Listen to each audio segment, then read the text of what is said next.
Like Jacob Blake had a warrant. He was resisting arrest. He had a weapon on him. Like there's a lot of extenuating circumstances that led up to him getting shot. And these things have to be investigated. And that's why, and investigations take months, right?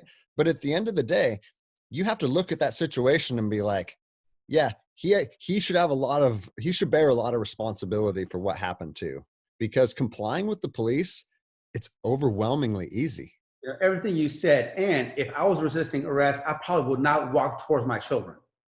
No, yeah, exactly right. Exactly right. You're going to take a volatile situation that's developing and put your kids in the middle of it. I would walk away from my children. If I'm going to resist arrest, I'm going to walk away from them.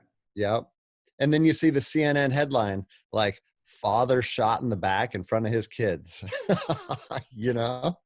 Yeah. And you wonder why people are outraged. And it's like, that's just because they're getting spoon fed the narrative that cops are evil and they're just out looking to hunt people down, you know? Yeah. I'm curious on Jacob Blake specifically. Do you think that 7 shots in that instance is excessive? Well, and this is going to sound gruesome, right? And for people that haven't been in combat, they don't really understand it. But when you decide to engage someone with a weapon, it's not because you want to just, you know, like stop them from getting to the weapon, or you want to momentarily disable them. At that point, you have made the decision that deadly force is necessary to protect your life. And 7 shots can happen in 3 seconds. And so what we found in Iraq and Afghanistan, because when we first started training before the war, you do 2 shots. So they call it like a double tap or a controlled pair. You come up, pop, pop, and then you move on, right? What you were finding is when you shoot someone 2 times, it doesn't do much to them. The human body is resilient. The human body is tough. And what they found through those wars is to stop people in a combat engagement, it takes 10, 15 shots sometimes. And so it was normal for people that, I mean, they would call it burning people down, and that's what they would do.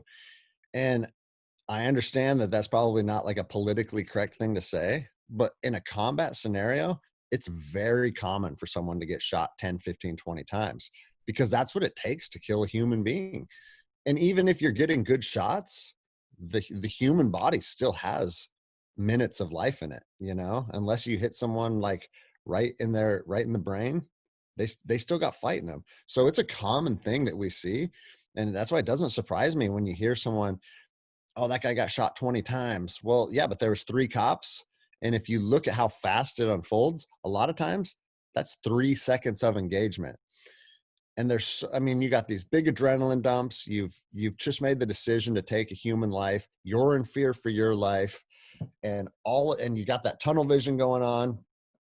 5 seconds later, it's over.